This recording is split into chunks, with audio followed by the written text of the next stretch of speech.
2025 में प्लेन में सफर करना बहुत प्रार्थना से करना है। आप ये ना सोचें कि मैं एयर इंडिया से जा रहा हूँ। परमेश्वर चाहता है कि आप प्रेयर करके जाएं, क्योंकि 2025 में बहुत सारी टेक्निक खराब होगी और इसलिए प्रॉब्लम आ रही है। आत्मा ने मुझे दिखाया और भविष्यवाणी हुई पूरी। अहमदाबाद में एयर इंडिया का प्लेन क्रैश। हादसे के वक्त विमान में 242 लोग थे सवार। आप ये ना सोचें कि मैं एयर इंडिया से जा रहा हूँ। एयर इंडिया का यात्री विमान है, ये साफ हो गई है तस्वीर। 133 यात्री इस एयरक्राफ्ट में सवार थे जिस वक्त ये हादसा हुआ है। 2025 में बहुत सारी टेक्निक खराब होगी और इसलिए प्रॉब्लम आ रही है। 59 सेकंड में दोनों इंजन फेल हो गए।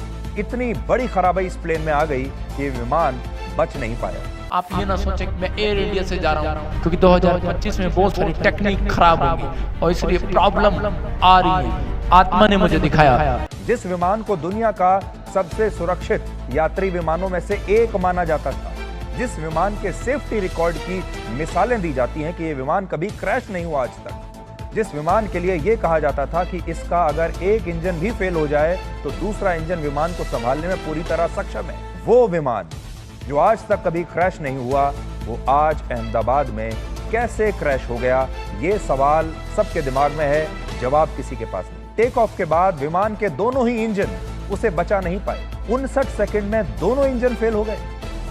59 सेकंड में ऐसी कौन सी चीज हो गई कि इतनी बड़ी खराबी इस प्लेन में आ गई कि विमान बच नहीं पाया। इतना आधुनिक विमान जिसमें एक से एक फीचर्स हैं, लेकिन वो कोई काम नहीं आए। भविष्यवक्ता इसलिए होते हैं कि हम आने वाले समय के लिए सुचेत रहें। जैसे कि यशाया 42:9 में लिखा है कि देखो पहली बातें बीत चुकी हैं, अब मैं नई बातें बताता हूँ, उनके होने से पहले ही मैं तुम्हें बताता हूँ। ये उन लोगों के लिए मैसेज है जो विश्वास नहीं करते, वो विश्वास करें। नबी प्रभु की ओर से होते हैं और जो बोलते हैं वो पूरा होता है।